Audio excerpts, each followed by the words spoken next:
자, 11월 명사초청 특강 오늘은 김강산 감정평가사님을 모시고 명사초청 특강 최초입니다. 도움되는 말씀 들어보도록 하겠습니다. 감사님 안녕하십니까? 네, 안녕하세요. 네, 안녕하십니까? 안녕하세요. 자, 28회 감정평가사 시험 합격객 2017년 네, 17년입니다. 네, 네, 네. 이화 감정평가사 합동사무소 대표님이시고 사무실이 어디 있나요? 서초동에 있습니다. 자, 오늘 절세랑 감정평가를 이제 진행을 할 건데요. 그 중에 이제 제가 또 자료를 만들다 보니까 상속증여에만 포커스를 오늘은 나중에 기회가 있으면 다음에 할 수 있으면 좋겠지만 오늘은 상속증여랑 이제 감정평가 연관 지어서 평가를 받으면 어떤 게 좋은지랑 이제 상속증여랑 시가는 어떤 건지랑 그리고 이따가는 2부 그러니까 이거 기초 이후에는요 그 요즘에 가장 많이 네. 여쭤보신 아파트랑 입주권 분양권 그 위주로 감정평가를 한번 설명을 해보도록 하겠습니다. 일단은 들어가기 앞서서 작년부터 네. 뭐 체감되시는 분들 있으시겠지만 작년부터 증여건이 굉장히 많이 증가했어요. 네. 뭐 몇만 건 막 되고 하는데 제가 한 1년 정도 동안 정식 감정으로 한 거는 상속증여가 한 100건 좀 넘고요. 그다음에 상담은 한 수백 건 했거든요. 그러니까 다른 자격사도 마찬가지지만 정식 수임을 하려면 이제 몇 배의 상담을 해야 되는데 네네네. 하다 보니까 이제 저는 평가사임에도 불구하고 막 찾아보고 하다 보니까 이제 이런 구조구나 라는 걸 느끼게 돼서 상담을 많이 하고 있는데요. 기본적으로 저는 세무사님이나 회계사님처럼 세금 전문가는 아니지만 평가사가 바라보는 가격, 세금 과세 가격에 대해서 한번 다른 시각으로 접근해 보면 좋을 것 같습니다. 자, 그러면 본격적으로 시작해 보도록 하겠습니다. 자, 이 매매라는 단어 다 아시죠? 네. 계약이라고 하기도 하고요. 매매라는 거를 쉽게 말해서 크게 두 가지로 나눌 수가 있는데 첫 번째가 이제 돈 주고 사고 파는 유상거래가 있고요. 그거 양도라 그러죠. 그다음에 돈을 안 주고 자산을 이전시키는 행위를 무상증여라고 합니다. 네. 오케이, 됐죠? 이거는 되게 쉬운 거예요. 다시 자 매매라는 거는 여기 나와 있는 것처럼 재산을 돈 주고 이전하는 행위를 말을 해요. 쉽게 말해서 여기 있는 커피를 돈을 뭐 2,000원을 주고 커피를 내가 받아온다. 이것도 거래죠. 이거는 그쵸. 유상 거래인 거고. 근데 돈을 안 주고 그냥 받아오는 거를 법에선 증여라고 하고 있습니다. 네. 자, 그러면 이 모든 수익이나 자산의 이전에는 세금이 들어가는데요. 수익이나 소득은 이제 오늘 얘기는 아니니까요. 자산을 이전할 때는 세금이 항상 붙는데 돈을 주고 매매를 했을 경우에는 이렇게 판 사람은 판 금액에서 산 금액을 빼면 양도라는 거에 대해서 양도 세금이 들어가게 되고요. 산 사람은 샀으니까 자산을 얻은 거죠. 그럼 취득세를 내게 됩니다. 이 파트는 세무사님들이 지난 영상에서 굉장히 잘 해주셨으니까 넘어가고요. 오늘 볼 거 이 증여의 경우에는요. 문제는 매도인 같은 경우는 판 금액이 빵원이기 때문에 양도세라는 건 있을 수가 없습니다. 네. 근데 매수인 여기서 문제인데요. 이건 산 사람은 빵원 주고 샀기 때문에 이거를 만약에 빵원 주고 샀기 때문에 취득세가 아예 없다 해버리면 이게 과세 형평이 맞지가 않는 거죠. 그렇죠. 네. 그래서 그러면 만약에 이게 샀을 때 빵원에다가 세금을 다 붙이게 되면 이 돈 주고 산 사람들은 뭐가 되냐는 거죠, 세금. 그래서 모두가 다 돈을 안 주고 사고 다운 계약서를 하겠죠. 뭐 이런 과세 형평의 문제도 있고요. 그래서 이 증여할 때 제일 큰 문제가 세법상 제일 큰 문제가 이게 얼마냐는 거예요. 네. 이게 가장 큰 문제입니다. 그렇죠. 그래서 우리 세법에서는 상속세 및 증여세법에서는 어떻게 돼 있냐면 아시겠지만 제 60조에 따라서 시가에 따른다라고 돼 있습니다. 시가. 네. 그래서 상속세나 증여세가 부과되는 재산의 가액은 평가 기준일에 현재 시가에 따른다에 돼 있는데요. 이거를 잘 보면 이 시가가 때의 시자에다가 값 가짜예요. 네. 그래서 쉽게 말하면 그때의 가격으로 의제를 한다는 거죠. 네네네. 다시 보면 그래서 증여를 하게 되면요. 산 금액이 얼마인지를 모르겠지만 아무튼 만약에 그때의 가격이라면 어땠을까라고 보는 겁니다. 그래서 증여재산가액이 그때의 가격인 거예요.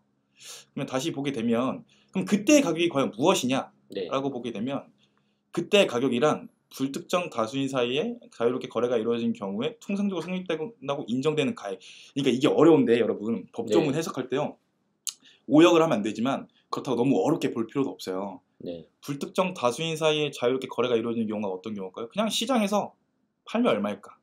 그 금액입니다. 그냥 시장에서 매수인, 매도인, 그러니까 다수인이라는 게 시장 참가자라고 보시게 되면 네네. 그냥 시장에 내놨을 때 얼마지? 이 금액이에요. 이게 왜 그러냐면 이 형평을 추구하기 위해서 그렇다고 볼 수 있거든요. 네.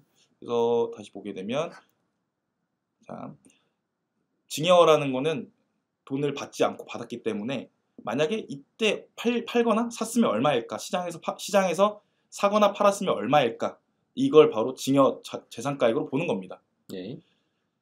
근데 문제가 있어요. 이게 평가사들은 굉장히 당연하게 여기고 네. 중개사 공부하시거나 부동산 쪽 공부하시는 분들 당연히 아시는 파트인데 부동산의 가격은 사실 그냥 알기 되게 어려워요. 이게 왜냐면 이론적으로 말씀드리면요. 물건의 가격이라는 건 우리 경제학적 시각에서 봤을 때 이거잖아요. 이거 수요와 공급에 따라서 살려는 사람이 많으면 가격이 올라가고 팔려는 사람이 많으면 가격이 떨어진다. 이건데 문제는 부동산 같은 경우는 살려는 사람도요. 유효수요라 해가지고 살 의사랑 구매 능력이 있는 되게 제한된 수요자만 보고요. 네. 공급 같은 경우도 딱 하나잖아요. 네. 전 세계에 이 위치 딱 하나밖에 없어요. 네. 그리고 개별성이 굉장히 커서 동질화된 재화가 아니기 때문에 네네. 얘 다르고 얘가 달라요. 그래서 개별 부동산에는 시장이라는 게 없습니다, 여러분. 네네네. 그래가지고 부동산을 바라볼 때는 지역 시장을 봐야 되는 이유가 그거예요. 그 지역 시세라는 건 있거든요. 그러면 증여 재산 가액에 대해서 세금을 국가에서는 가져가야 되는데 이게 얼마인지 모른다. 이게 팔렸을 때 얼마일까 가격을 증여세를 추징하는데 문제는 이게 얼마인지 모른다는 거예요. 네. 네. 그래서 법에 어떻게 돼 있냐면 세법이라는 것 다른 법도 마찬가지지만 법이라는 건 전 국민 모두에게 규율되는 거기 때문에 일률적으로 해야 돼요. 네. 그래서 세법에서는 어떻게 돼 있냐면 시가 만약에 팔렸으면 얼마일까로 의제되는 가격에 대해서 네. 평가 기준일 증여면 증여일 전 6개월 이후 증여일 이후 3개월 이 네. 9개월 사이에 있는 이 9개월 안에 있는 거래 사례나 아니면 감정평가액이나 수용 금액이나 경매가액이 있으면 그걸 적용하게 돼 있어요. 그러니까 이걸 다시 쉽게 정리를 해드리면 평가 기준일 이전 6개월 이후 3개월 이 9개월 안에 본건이 거래가 됐거나 만약 아니면 그 안에 평가된 이력이 있거나 보상 사업이 일어났거나 아니면 경매 감정을 했을 경우에는 그 금액으로 한다는 거예요. 왜냐? 가격을 모르니까. 그쵸. 근데 문제가 또 뭐냐면 자, 매매 있죠, 매매. 상식적으로 증여를 계획하고 있는데 세네 달 전에 사서 바로 증여를 한다?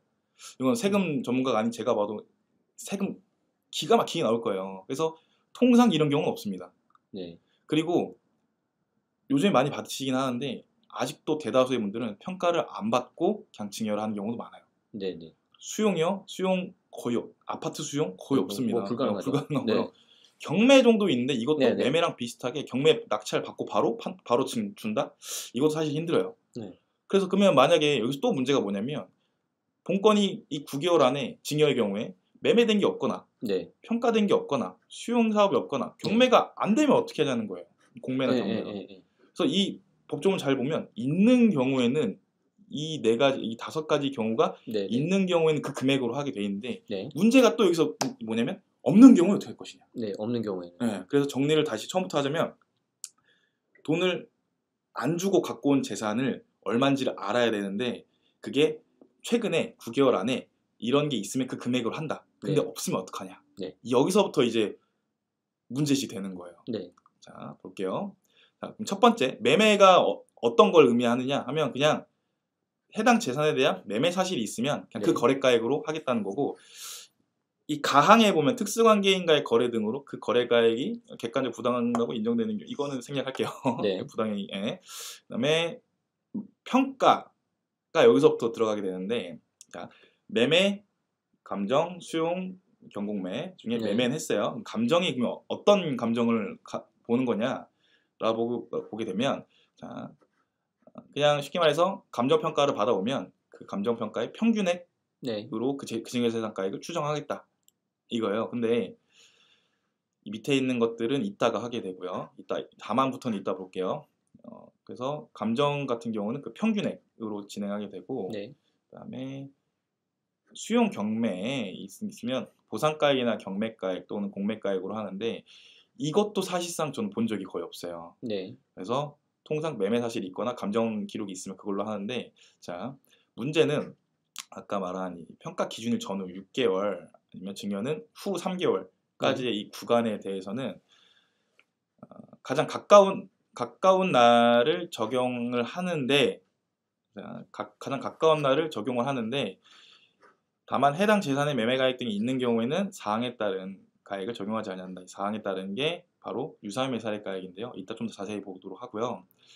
이 1호가 매매의 경우에는 매매 계약일. 네. 중요한 게 이건데요. 1항 2호의 경우에는 가격 산정 기준일과 감정가액 평가서 작성일, 그러니까 그 9개월 안에 작성일도 포함이 돼야 돼요. 이게 왜 중요하냐면 이따가 소급 평가할 때 중요합니다. 소급 평가 인정 여부에 대해서 굉장히 중요하게 되는 조항인데요.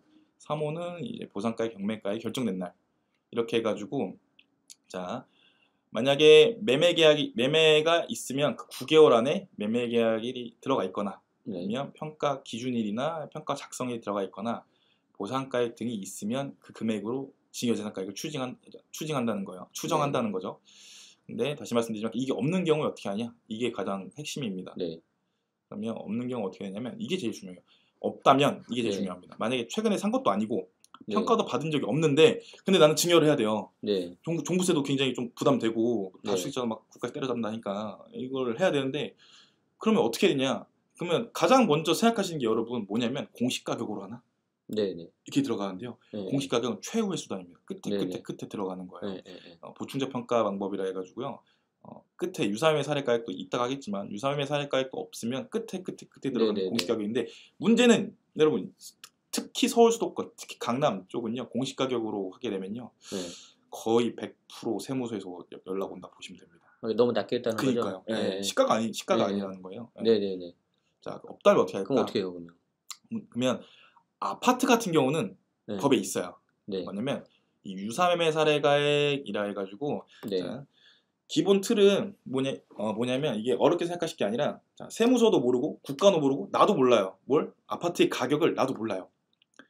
근데 이 모든 증여권에 대해서 강남이 저번에 12월 달인가 2만 건인가 했다 하더라고요. 남남구 쪽이. 그럼 모든 증여권에 대해서 다 일일이 평가를 할 수는 없어요. 행정력 낭비기도 하고. 그러면 이제 평가를 하지도 않고 일률적으로 어떻게 하면 이 증여재산가액에 가액을 알 수 있을까라고 해서 시행령에 어떻게 되어 있냐면, 해당 재산과 면적, 위치, 용도, 종목 및 기준 시가가 동일하거나 유사한 다른 재산, 즉 이거를 이른바 유사매매 사례 가액이라 하는데요. 증여재산가액과 그 증여재산가액을 만약에 증여일 이전 6개월, 이후 3개월 안에 이 증여한 아파트랑 가장 비슷한 사례가 있으면 얘를 자동으로 의지한다는 거예요. 가장 비슷한, 만약에 이 유사매매 이따 보겠지만 유사매매 사례가액에 해당되는 물건이 20억에 팔렸다. 그러면 나도 내 증여재산도 20억에 자동으로 추정이 되는 거예요. 모르니까. 그러면 그러면 이 유사매매 사례가액의 조건이 무엇인가라고 보게 되면, 이 시행규칙 15조에 따르면 법조문 되게 많죠. 제가 핵심만 말씀드릴게요. 첫 번째로는 같은 단지 안에, 자, 평가 기준일 이전 6개월, 이후 3개월 안에 같은 단지 안에서 전용 면적 5% 차이 이내인 거래 사례가 있는데, 전용 면적이, 주거 전용 면적이, 그리고 이 주거 전용 면적의 5% 차이 나는 사례 중에 그 다음번에 볼 게 공시가격, 공동주택 가격이 100분의 5, 그러니까 5% 이내인 사례가 있으면 얘를 우선 적용한다는 거예요. 저게 다 엔드 조건인가요? 아닙니다. 다가요. 엔드 조건이고요. 엔드 조건이고, 이게 이따가 또 하겠지만 이게 많은 분들이 오해하시는 게 순차적으로 적용됩니다. 순차적으로? 가나다 순서대로? 가나다 순서대로. 그래서 하나씩 이게 제낀다는 거죠? 맞습니다. 그러니까 쉽게 말씀드리면 당연히 같은 주택 단지 아니니까 크게는 이 나랑 다목인데요. 주거 전용 면적이 아예 같은 타입도 있잖아요. 일단 아예 같은 타입부터 싹 소팅을 해요. 그 다음에 공동주택 가격이 5% 이내인 걸 싹 초팅해요. 네네네. 그 중에 가장 가까운 겁니다. 네네. 네, 근데 만약에 주거 전용 면적이 같은 게 아예 없으면 네네. 그런 경우 종종 있어요. 좀 네네네. 나홀로 아파트라든가 그런 경우 종종 있는데 네. 그런 경우에는 가장 공동주택 가격이 더 가까워도 우선 적용되는 건 전용 면적이 제일 가까운 것부터 적용됩니다. 네, 이따가 한번 다시 볼게요. 네. 자, 그러면 그래서 방금 이게 본 게 이건데요. 자, 네. 요약하면 같은 주택 단지 안에 전용 면적 차이가 100분의 5, 네. 주택 가격 차이가 100분의 5인 이내인 거고 네. 예시를 들면 본건이 21년 11월 1일 날 소유권 이전이 됐고 네. 전용 면적이 100회배, 주택 가격이 100만 원인 경우에 네. 거래사가 두 개가 있어요. 둘 다 6개월 소유권 이전 6개월 안에 있는 거래사 이 두 개가 있는데 네. 얘는 전용면적이 98이고 얘는 공주택가 103만 원이에요. 네. 얘는 전용 면적이 96이고 얘는 101만 원인데 네. 얘가 더 거래된 게 멀고 공동주택 가격이 더 차이가 나도 우선 네. 적용되는 게 전용 면적이기 때문에 얘로 들어가게 아, 되고 나는 증여를 하면 거래 가격이 200만 원으로 당연히 들어가는 겁니다. 그러니까 지금 네. 면적이 네. 얘는 98이고 96이라서 똑같이 5% 안에 들어오는데 네네네. 얘가 좀 더 가까우니까 이걸 먼저 한다는 네. 거죠. 이게 먼저 근데 들어가는 해필 공동주택 그러니까요. 가격이 103이면 더 높네. 네. 거래가도 더 높고. 네, 그러니까요. 아, 짜증나. 이럴 수 있어요. 그래가지고 잘 보셔야 됩니다. 이게 중요하실 때 저는 물론 오늘은 평가받는 게 이득이다라는 걸 계속 말씀드리려고 온 거긴 한데 네. 간혹 평가받는 게 이득이 아닌 경우도 있을 수 있어요. 네네네. 전용 면적이 98이고 그러니까 희한하게 한 180만 원 이렇게 거래된 것들이 있어요. 종종 그런 경우를 평가 안 받는 게 더 이득일 때도 있거든요. 자, 그럼 하나 더 물어볼게요. 네네네. 여기 거래 가격 저기에서 네네. 이제 우리가 실제 거래가 되면 신고를 하잖아요. 네네네. 그 신고했다가 만약에 취소되는 것도 있잖아요. 네네. 그 경우에는 아예 그냥 안 보나요? 아니면 취소된 것도 이제 그렇게 되나요? 취소된 거는 요즘엔 다 삭제가 되는데요. 다 삭제되죠. 네네. 근데 네. 제가 알기로는 판례에 따르면 네. 그 신고 요건이 거래 신고기 때문에 네. 신고만 하면 일단은 봐요. 그러니까 예를 들어서 약간 좀 나쁜 생각인데 네. 그럴 리 없지만 네. 낮은 가격으로 했다가 네. 취소하고 네. 그거 해가지고 그러니까요. 적용될 수 있잖아요. 네, 저도 그렇게 생각해요. 근데 아무튼 법에 그렇게 돼 있으니까 어떻게 요지가 없어요. 왜냐면 이게 담당 세무서 계신 분들도 부담되잖아요. 아 이거 취소됐다고는 네. 하지만 그래도 아니 신고가 됐는데 법대로 해야죠. 네, 법대로 해야죠. 네. 그거는 네. 추후에 다투어야 될 여지가 네. 있다고 생각합니다. 그냥 네. 저는 소설을 말씀드린 겁니다. 네. 근데 저도 그 생각 한 번 있어요. 네. 저도 혹시 이제 실무에서는 네. 어떤 일이 있는지 좀 궁금해가지고. 조금 비슷한 아무튼 진행하도록 하겠습니다. 네. 요약을 하면요. 제가 네. 조금 법조문 막 갖고 와서 헷갈릴 수 있을 텐데 그냥 요약을 하면 자 증여는 빵원으로 물건을 줘요. 네네. 그래서 얼마인지 몰라요. 그래요. 근데 세금은 걷어야 된단 말이에요. 그쵸. 세금은 걷어야 돼요. 따라서 본건 이 물건이 최근에 매매했거나 네. 감정을 받거나 뭐 아무튼 얼마인지 알면 그 금액으로 세금을 우선 걷어요. 네네네. 근데 보통 이 경우가 없거든요. 네네. 그래서 없으면 특히 아파트 같은 경우는 공동주택 같은 경우는 유사매매 사례가액으로 재산가액을 추정을 해요. 네. 이 유사매매 사례가액이 어떤 거냐면 평가 기준일 전 증여는 6개월 이후 3개월 내에 있는 거래 사례 중에서 같은 단지에 있고 그다음에 전용 면적 5% 차이 이내인 사례 중에 공시가격이 가장 가까운 거 5% 이내인 거를 자동적으로 추정하게 됩니다. 네. 법에 돼 있으니요. 근데 소감 한번 들었습니다. 네, 좀 어떠셨나요? 네. 원래는 학원 강의하면 이제 앞에 수험생들도 계시고 해서 아이 컨택하면서 하면 재밌는데요. 이것도 좀 색다른 경험이네요. 그래서 온라인이고 생각보다 시간이 빨리 가죠. 네, 빨리 가고요. 내가 이렇게 말이 원래 많긴 한데 더 많아진 것 같기도 하고 일단 그 세금 관련해서는 뭐 제 재산은 아니지만 좀 안타까운 경우가 좀 많아요. 이거 미리 했으면 뭐 다른 세무사님도 마찬가지겠지만 해서 아까 말씀드린 대로 제일 큰 자산이 부동산이기 때문에 효과적으로 절세를 하시는 걸 공부를 좀 더 많이 하시는 걸 추천드리고 오늘 재밌네요. 이렇게 그 채팅도 주시고 하시니까요. 근데 또 다음에 또 기회가 되면 또 증여 이외에도 이제 다른 것들 다른 절세 방안 평가를 통해서 할 수 있는 것들 몇 개 있으니까요. 네, 또 불러주시면 다음번에 또 한번 준비해서 또 찾아뵙도록 하겠습니다. 아이고. 네. 자 그럼 오늘 저희 하고 마무리하도록 하죠. 네네. 네 여기서 마치도록 하겠습니다, 여러분. 감사합니다. 다음에 또 뵙도록 하겠습니다. 오늘 나와주셔서 고맙습니다. 감사합니다. 빠이빠이. 아세요? 여기서 마치겠습니다. 네, 네, 네, 아유.